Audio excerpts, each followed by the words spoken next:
괜찮아. 저 안에서만 찍으면 되지. 자, 10단부터 해보죠.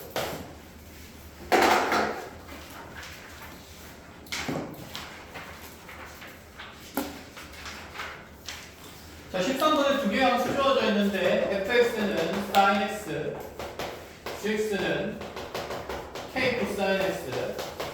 자, 합성함수로 만들어진 방정식을 풀려고 했습니다. k는 양수라고 정의가 되어 있고, 자, 적용 x 값의 범위가 마이너스 2분의 파이부터 2분의 파이까지 가는 순간에 대해서 f의 gx 이꼴 0 되는 방정식의 해를 구하시오. 자, 얘의 모든 실근 개수가 9개일 때 저때 k 값을 정하시오. 물론 합성함수 그래프 그려도 됩니다. 그쵸? 너무 단순한 구조이기 때문에. 근데 방정식 뜨는데 굳이 합성함수 그래프까지 그릴 필요는 없으니까 그렇게 생각해 봅시다. 합성함수 방정식을 풀 때 어쨌든 이 gx의 역할은 겉에 있는 함수 f의 정의역의 의미를 담고 있는 상태다. 그쵸? 그럼 f라는 함수의 함수값이 0 되는 순간들에서 gx가 가지는 값들이 정해지게 될 거고, 그럼 지금 sin x라는 그래프가 겉에 있는 함수가 되는 거고, 알맹이에 있는 함수 k 코사인 x가 지금 주어진 f라는 함수의 정의역 역할을 하는 거니까 이 정의역을 우리가 만약에 그래 간단하게 그냥 t로 취한다고 해봅시다. 그럼 ft는 0이라는 방정식에서 우리는 누구의 범위가 먼저 생성돼야 되냐면 t의 범위가 있어야 주어진 방정식을 풀 수 있게 됩니다. 그쵸? 자, 그러면 t로 취한한 gx의 그래프를 그려본다 치면 gx가 지금 t이자 k 코사인 x가 되는 건데, 지금 x의 정의역의 범위가 x값의 범위가 마이너스 2분의 파이부터 플러스 2분의 파이까지가 되는 거니 현재 나의 시한된 t의 문자의 범위는 마이너스 2분의 파이부터 2분의 파이까지 k 코사인 그래프가 k가 양수기 때문에 이렇게 위로 볼록한 형태의 구조만 그래프가 그려지게 될 거예요. 여기까지는 본다. 그쵸? 그럼 여기에 지금 최대 함수값이 k가 되는 거기 때문에 t값의 범위는 0부터 어디까지가 되냐면 k까지가 될 수밖에 없다는 생각. 그러면 이 ft가 0이라는 방정식을 풀 때 t값의 범위가 0부터 k까지만 가고 있으니 사인 그래프를 전체 구간에서 그리는 게 아니라 0에서부터 k까지만 그리자라는 생각이 됩니다. 그럼 여기서부터 이제 하나씩 사인 그래프를 그려 나가 봅시다. 우리 사인 그래프가 정의의 범위가 제한되어 있는 상태니까 이렇게 그냥 점선으로 구성되어 있다 생각하고 이렇게 쭉쭉쭉쭉 간다라고 생각을 해볼게요. 그럼 여기에서 먼저 0은 필연적으로 포함될 수밖에 없으니까 여기가 0이 되는 거고, 내 k 값이 만약에 이쯤까지 왔다고 가정을 해봅시다. 그럼 나의 사인 그래프가 여기서부터 이만큼만 그려지게 되는 거니까 여기서 생기는 ft 이꼴 0이라는 방정식의 실근은 몇 가지밖에 못 생기냐면 2가지밖에 못 생기겠다. 그쵸? 그럼 2가지밖에 못 생기니까 그때 여기 있는 t 값에 대한 실근은 t가 0이 되는 순간이랑 그 다음에 여기가 절반의 주기인 파이 위치가 되는 거니까 t는 파이다라는 방정식이 만들어진다는 거. 여기까지 이해가 됩니까? 그럼 t는 0이다 또는 t는 파이다라는 방정식을 다시 여기 최하된 문자식인 k 코사인 x에서 풀어줘야 되는 거니까, 자, t 대신에 k 코사인을 넣으면 나는 k 코사인 x가 0 된다는 방정식과 k 코사인 x가 파이 된다는 방정식을 풀어줘야 됩니다. 됐나요? 자, 그럼 k 코사인 x가 0이라는 방정식은 여기 k 코사인 x 그래프에서 함수값이 0 되는 부분 찾는 거니까 y는 0이다라는 방정식을 풀겠다는 얘기고, y는 0과의 교점을 찾겠다는 얘기가 되는 거고, 그럼 여기서 교점이 몇 개 생기기 때문에 2개가 생기기 때문에 자, k 코사인 x가 0 된다는 방정식의 실근 개수는 2개가 생길 수밖에 없어요. 그럼 다시 k 코사인 x가 파이다라는 방정식을 풀려면 여기서 y는 파이를 그어야 되는데 파이가 어디쯤 있는지 봐야 된다. 그치? 그런데 지금 내가 정한 k 값이 너무나도 자명하게 파이보다는 크고요. 몇 파이보다는 작은 위치에 있으니까 2파이보다는 작은 위치에 있는 상태니까, 그러면 여기 함수값의 최대값이 지금 k가 되기 때문에 나의 파이라는 값은 k보다 당연히 어떤 값일 수밖에 없는 상태? 작은 값일 수밖에 없는 상태. 그럼 여기에 y는 파이가 그어진다라는 생각인 거죠. 이해했습니까? 여기서 실근이 2개가 추가가 되면서 자, 여기 2개, 여기 2개 하면 총 이런 구조에서는 몇 개의 실근을 가질 수 있다? 4개의 실근을 가질 수 있다. 그러면 이 사인 그래프에서 0 되는 부분을 좀 더 추가를 해야 된다는 얘기다. 그죠? 그럼 k 값이 계속해서 조금씩 어떻게 돼야 될 거고 커져야 되는 상태고, 그럼 k 값이 2파이까지 왔다고 생각을 해버리면 k가 2파이까지 왔다고 생각해버리면 자, 여기 k 값이 이제 2파이가 되면서 0인 거 2개, 파이인 거 2개, 2파이인 거 1개에서 총 몇 개의 실근을 가질 수 있다? 5개의 실근을 가질 수 있다. 알아보겠어? 그러면 k가 좀 더 추가해야겠네. 9개가 되려면. 그럼 여기는 몇 파이도 포함해야 될 거고 3파이도 포함해야 될 거고 결국 몇 파이까지 포함해줘야 4파이까지 갔을 때 k값이 딱 4파이가 될 때 k가 4파이 중간에 실근을 하나 가지면서 0파이, 2파이, 3파이에서는 2개 생기고 4파이에서 몇 개 생길 수 있다? 1개 생길 수 있는 구조가 된다. 그래서 k값은 몇 파이다? 4파이다. 이렇게 보면 되는 거겠죠. 끝! 자, 이렇게 정리를 하시고요. 14번.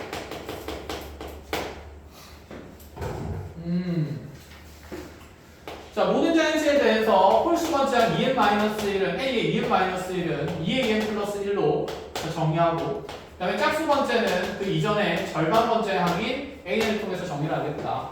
이때 수열 an의 초항부터 n항까지의 합을 sn이라고 하면 자, 지금 tn이라는 어떤 수열을 만드는데 얘가 2의 마이너스 n승 곱하기 s의 2의 n승이다. 이렇게 표현된다고 합시다. tn의 일반항을 구하는 과정이래요.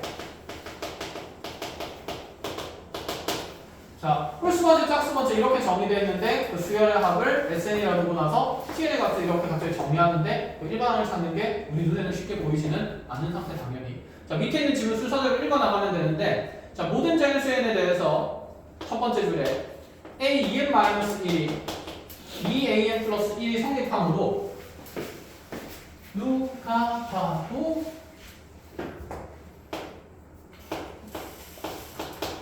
여기 양변에 얼마를 집어넣으면 1을 넣으면 초항이 정해진다는 생각이 다 그쵸? 초항이 정해지고 나면요. 초항이 정해지고 나면 몇 번째 항 찾을 수 있고 두 번째 항 찾을 수 있고 그치? 그럼 두 번째 항 찾아지면 여기 2 집어넣으면서 몇 번째 항 정해지고 세 번째 항 찾아지면 여기 3 넣으면서 6번째 뭐 이런 것들 순차적으로 찾아나갈 수 있다는 얘기가 됩니다. 자, 그런 식으로 모든 항들을 이제 찾아나갈 수 있다라는 생각의 전환식인데 어쨌든 여기에서 초항을 구하라 그랬어요. 그럼 n자리에 1을 집어넣으면 a1은 2a1 플러스 1이 되는 거니까 나의 초항은 마이너스 1일 수밖에 없다. 자, 그래서 가자리에는 마이너스 1이 들어가게 되는 상태고 한편 하면서 S의 2n을 표현해놨습니다. 짝수 번째 항까지의 합은 그렇죠. K는 1부터 n까지의 홀수 번째 항까지의 합들에다가 그 다음에 K는 1부터 n까지의 짝수 번째 항들까지의 합을 표현하면 되는 거니까. 그죠? 그럼 이 자리에 이제 K는 1 들어가면서 n까지 들어가면 얘는 A1부터 A3 이런 식으로 더해지면서 A2n-1번째 항까지의 합을 나타낼 거고 얘는 지금 A1, A2, A4 어쨌든 짝수 번째 항까지의 합인 A2n을 나타내는 식이니 S2n이 맞는 상태다. 그죠? 자, 그대로 밑에 거 보겠습니다. 얘가 갑자기 뜬금없이 4sn 플러스 n으로 표현되네요. 홀수밖에 없지. 여기 홀수 번째 항의 합을 이 자리에 2an 플러스 1을 집어넣겠다는 얘기고 짝수 번째에 a를 넣겠다라는 얘기가 된 거니까. 그죠? 자, 그러면 이거 뭐야? 2an이죠. 깜짝이야. 여기 2an이 들어간다는 얘기인 거니까. 시그마 분배하게 되면 초항부터 n번째 항까지의 합에 대한 2an이요. 2배의 sn 생길 거고 1이 n번 더해지니까 플러스 n 생길 거고 또다시 여기서도 AN에 대해서, AK에 대해서 첫 번째 항부터 n번째 항까지 합이니까 얘는 SN으로 표현되면서 2SN 된 거기 때문에 4SN 플러스 N으로 정리된 겁니다. 여기 요 줄까지 해석이 됐습니까? 자, 그럼 그 다음에 다음 줄 봅시다. T의 n 플러스 1이 갑자기 어떻게 표현되냐면 T의 n 플러스 1에다가 2분의 1을 더한 항이 어떤 나주권의 가로에다가 tn 플러스 2분의 1이라고 표현됐어요. 그러면 이 관계를 이용해서 뭔가를 정리를 하라는 뜻이다. 그렇지? tn에 대해서. 그럼 지금 s의 2n이 다음과 같은 초항부터 n번째 항까지의 수열의 합으로 표현된 거니까 여기 tn의 n자리에다가 먼저 n 플러스 1을 집어넣어서 어떤 관계성을 확인하는 얘기지 않을까? 확인하라는 얘기지 않을까? 그럼 집어넣어 볼게요. t의 n 플러스 1은 이 자리에 n 플러스 1을 집어넣으면 2의 마이너스 n 마이너스 1승에다가 다시 s에 2에 n 플러스 1승이 되는 거고. 그쵸? 그러면 여기는 s에 2에 n 플러스 1승은 어쨌든 간에 지금 짝수 번째 한 가지의 합을 나타낼 수밖에 없는 구조가 드러납니다. 여기서 얘는 2의 마이너스 n 마이너스 1승에다가 곱하기 s에 2 곱하기 2의 n승 이런 역할의 식으로 표현될 수 있지 않을까? 그럼 여기서 n의 역할을 여기서 누가 하고 있는 거니까 2의 n승이 하고 있는 거니까 이 자리 n자리에다가 2의 무슨 승을 집어넣을 수 있다는 생각이고 n승을 집어넣을 수 있다는 생각이고 그럼 s에 2 곱하기 2의 n승은 4의 s에 2의 n승 플러스 2의 n승 이렇게 적어볼 수가 있는 거거든요. 그럼 얘가 이 자리에 배치돼서 들어갈 수 있다는 얘기지 않을까? 이 식이 들어가 보는 걸로 할까요? 들어가 보게 되면 2의 마이너스 n 마이너스 s 곱하기 자 여기 있는 식이 4의 s의 2의 n승에다가 다시 플러스 2의 n승 이렇게 만들어질 거고 그럼 이 식이 이렇게 분배가 되게 되면 4가 더 곱해지게 되니까 얘는 2의 마이너스 n 플러스 1승 곱하기 s의 2의 n승 이런 구조가 만들어질 거고 다시 여기 분배되면 2의 n승, 2의 n승 없어질 거니까 플러스 몇 분의 몇이 남으면 2분의 1이 남는 상태가 되겠네. 그럼 지금 이 관계가 어쨌든 누구로 정리가 돼야 되냐면 tn 플러스 2분의 1에다가 어떤 상수가 곱해진 구조로 만들어져야 되니까 tn을 넣어봅시다. tn은 여기서 2의 마이너스 n승 곱하기 s의 2의 n승 구조예요. 그럼 요 안에서 tn이 찾아진다 그쵸?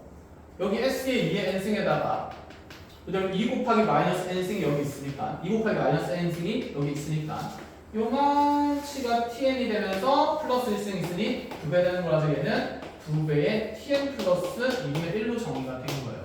자 결론적으로 정리해보면 tn 플러스 1 이와 같이 2tn 플러스 2분의 1로 정의가 된 것이다. 끝! 근데 4분의 몇 분의 몇이 더해져 있잖아? 2분의 1이 더해져 있잖아? 그럼 양변에 2분의 1을 더하면 되겠죠. 그럼 양변에 2분의 1을 더하게 되면 좌변의 식이 t에 n 플러스 1 더하기 2분의 1이 남게 되고 후변에는 얘가 플러스 1이 되는 건데 이들을 얼마로 묶어버리면 2로 묶어버리면 tn 플러스 2분의 1의 방위 구조가 생기니 여기 나 자리에 들어가는 상수는 2가 된다라는 얘기를 해주는 겁니다. 여기까지 알아봅니까? 그래서 너네는 지금 얘는 n번째 항을 나타내는 거고 얘는 몇 번째 항을 나타내고 있으니까 n 플러스 한 번째 항을 나타내고 있는 수열의 구조니까 이전 항에다가 계속 2를 곱하면서 n 플러스 한 번째 항이 만들어지니 여기는 이 수열은 지금 공비가 얼마인 2인 공비 수열에 대한 점화관계를 나타낸다. 알아보겠어요? 여기까지? 자, 그래서 공비가 나인 등비 수열이고 첫째 항은 여기에 1 들어간 거니까 t1 더하기 2분의 1이라고 정리가 된 겁니다. 해서 이제 맨 밑에 두 번째 줄 그래서 tn에다가 2분의 1을 더한 이 수열의 일반 항은 초항인 t1 플러스 2분의 1에다가 곱하기 자 공비 2에 대해서 n-1승이 들어갈 거고 여기에 대해서 이제 tn에 대해서 주어진 식들을 정리를 하겠다라는 거니까 tn에 대해서 이 식을 정리를 해보면 tn은 t1 플러스 2분의 1에 2의 n-1 마이너스 2분의 1로 정리가 되겠네요. 자 문제는 여기 있는 이 다의 식을 fn이라고 표현했으니까 지금 얘가 n에 대한 식이 되려면 나머지 상수항들을 정해줘야 되니 우린 t 무슨 값을 찾으면 되는 거고 t1 값을 찾으면 되는 거고 그럼 t1이라는 것은 여기에 1 집어넣으면 되는 거니까 2의 마이너스 1승 곱하기 s에 1 집어넣으면 2가 된다라고 볼 수가 있겠죠. 그럼 2의 마이너스 1승이 2분의 1이고 s1은 a1 더하기 a2가 되는 거니 아까 우리가 초항을 여기 찾았습니다. 마이너스 1이라고. 초항이 마이너스 1인 거니까 여기에 1 집어넣으면 초항으로부터 두 번째 항이 2 곱하기 a1 하면서 마이너스 2로 정해질 수가 있겠죠. 이 자리에 마이너스 2가 들어가는 것까지. 그래서 t1은 이거의 2분의 1배니까 마이너스 2분의 3이 됩니다. 그래서 마이너스 2분의 3 주게 되면 tn의 형태는 앞쪽에 마이너스 2에 n 마이너스 1 마이너스 2분의 1로 정의되는 일반항을 찾을 수 있게 되었다. 이 얘기가 됩니다. 컷! 자, 여기까지. 자, 그냥 산수에서 정리해 보시면 되고, 자, 넘어가서 20번으로 빨리 가보죠. 20번은 바탕에 있는 삼각형 ABC는 페이크죠. 필요가 있어요, 없어요? 딱히 없습니다. 지금 ABC가 이등변이다 이런 얘기가 전혀 있는 상태 없는 상태? 없는 상태 몰라는 몰라. 그냥 삼각형 ABC가 있는 거예요. 그래서 원래 막 그리는 게 맞고. 자, 이렇게 ABC 있는데, 자, 반지름의 길이가 2인 내접하는 원. 너무 직각하나 붙여놓으셨네.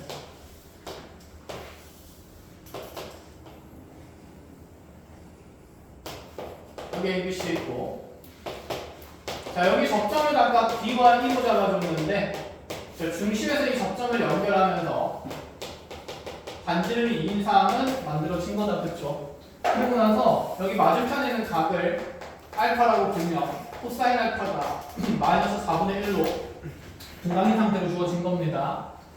자, D에서 E까지의 거리 제곱을 계산하래요. 그럼 여기를 찾으라는 얘기인 거예요, 그치? 그럼 여기를 찾으려면 삼각형에서 지금 이렇게 지금 요각이 각각 90도, 90도가 되는 겁니다. 여기는 사각형에서 마주보는 각의 몇 도가 될 거고 180도일 수밖에 없다는 게 사실 이렇게 외접은 그려지니까 그렇게도 생각해 볼 수도 있다. 그치?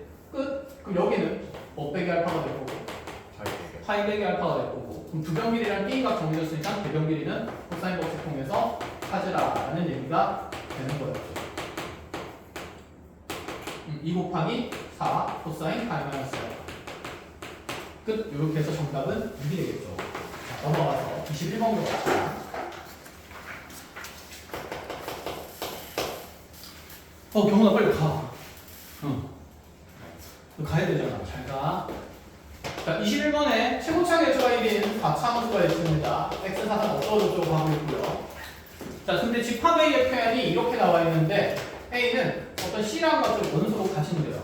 이때 C는 반드시 이 닫힌 구간 마이너스 1부터 5까지 포함되는 대상이고, 자, 이 C는 어떻게 정해지냐면, 그래, 마이너스 1부터 5까지의 범위에 있는 모든 실수 X에 대해서 자, fx가 fc보다는 작거나 같다 이렇게 표현되어 있습니다.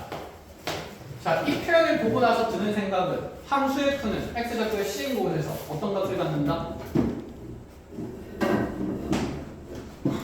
이 구간 내에서 모든 실수 x 값에 대해서 fc가 항상 크거나 같아. fx의 모든 함수 값들보다. 그럼 여기는 fc라는 값은 함수의 무슨 값이라는 뜻이죠? 최대값이라는 뜻이죠. 그치? 그럼 마찬가지로 지금 집합 B에 대한 표현은 어떤 D라는 원소가 마찬가지로 가치구간 마이너스 1부터 5까지 안에 있는데 얘는 분모 방향이 반대로 되어 있는 상태니까 여기는 그 D라는 값은 구간 내에서 무슨 값을 갖는 위치가 되냐면 그렇지 소를 갖는 위치가 될 수밖에 없다는 얘기죠. 문제는 NA가 3이래요. 최대를 만드는 곳이 구간 내에서 4차함수가 몇 군데나 생긴다? 세 군데가 생긴다. 그럼 생각해보자. 최고차함 양수가 이렇게 드러나는 함수일 건데 최대가 될 만한 후보지는 일단 극대가 있다. 그치? 그럼 여기 지금 최대가 되는 값이 극대가 3번이나 생길 수 있나요? 4차함수는? 없지. 그럼 하나는 극대 값이고 다른 두 개는 구간의 경계의 함수 값이다 라는 생각이겠네. 네. 이해했어? 그러면 어쨌건 간에 나의 4차함수가 어떻게 그려지는지 모르겠지만 구간의 경계 마이너스 1과 5의 사이 함수값은 반드시 같은 함수값을 가져야 되고 그리고 나서 여기 극대를 갖추는 위치의 함수값까지 모조리 같은 상태여야 이렇게 생기는 그래프의 구조가 되어야 구간 내에서 최소값은 최대값은 세 군데에서 같은 값들을 가질 수가 있다라는 얘기죠. 그 다음에 집합 B는 원소의 개수를 준 게 아니라 그냥 원소를 준 겁니다. 그렇죠? 그럼 얘는 0에서 최소를 구간 내에서 가져야 돼요. 그럼 극소 중에서 큰 곳, 작은 곳. 그쵸? 극소값이 더 작은, 그치, 여기. 정의역이 더 큰 곳을 얘기하는 거지. 여기 x값이 지금 얼마가 될 수밖에 없다? 0일 수밖에 없다. 근데 상식적으로 지금 이거 비율이 안 맞다, 그쵸? 0이 좀 더 왼쪽에 있어야 되니까 왼쪽의 극소값이 좀 더 어떤 상태일 거다? 작은, 그치, 작은 상태일 거다. 라는 얘기를 할 수가 있겠네.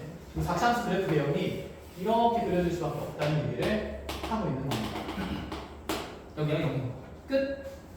자, 이제 우리한테 물어보는 게 뭔지 봤더니 F'의 얘기를 찾으래요. 함수식 그대로 작성을 하라는 얘기가 된다는 거죠. 절편이 명확하게 정해진 곳은 사실 마이너스 1과 5가 더 많은 상태인 거니까 그럼 여기에 지금 정력은 얼마인지 알아볼래요? 몰라요. 마음에 드는 거 문자 잡을까요? 뭐 잡을까요? 알파. K? 알파? K. K? 알파? K? K로 전부 다 치면 그럼 여기 상수함수로 만들어야 되니까 여기는 상수값이 얼마인지 모르니 Y는 뭐 잡을까? 알파. 알파? 알겠어. 그러면 fx에서 이제 사이좋게 알파를 뺀 함수식은 x 플러스 1 곱하기 x 마이너스 k의 제곱 곱하기 x 마이너스 뭐일 수밖에 없고 5일 수밖에 없는 상태를 보고 그럼 내가 쓸 수 있는 조건은 0에서의 미등계수가 얼마나 되는 거니까 0 되는 거니까 f' 제로가 0이다를 이용해서 그럼 알파는 영향력일 수 없어? 없지. 그럼 1을 통해서 상수 누가 정해진다는 얘기고 k가 정해진다는 얘기고 그럼 알파도 다시 결정할 필요가 있는 문제예요? 없는 문제예요? 없는 문제죠. f'2를 구하는 거니까 얘는 자, 알파에 관계없이 분명히 k만 정해지면 미등계수를 찾을 수 있다는 내용까지 끝. 자, 이렇게 산수만 하시면 됩니다. 자, 3차가 그래서 이렇게 정리가 되고 1, 2차 때에 비해서는 조금 무난했나? 전체적으로 그죠? 해서 이제 다음 주부터는 필러 문항 안 빠진 걸로 지금 공통 과목들 22문제씩 같이 보는 걸로 합시다. 자, 여기까지 고생하셨습니다.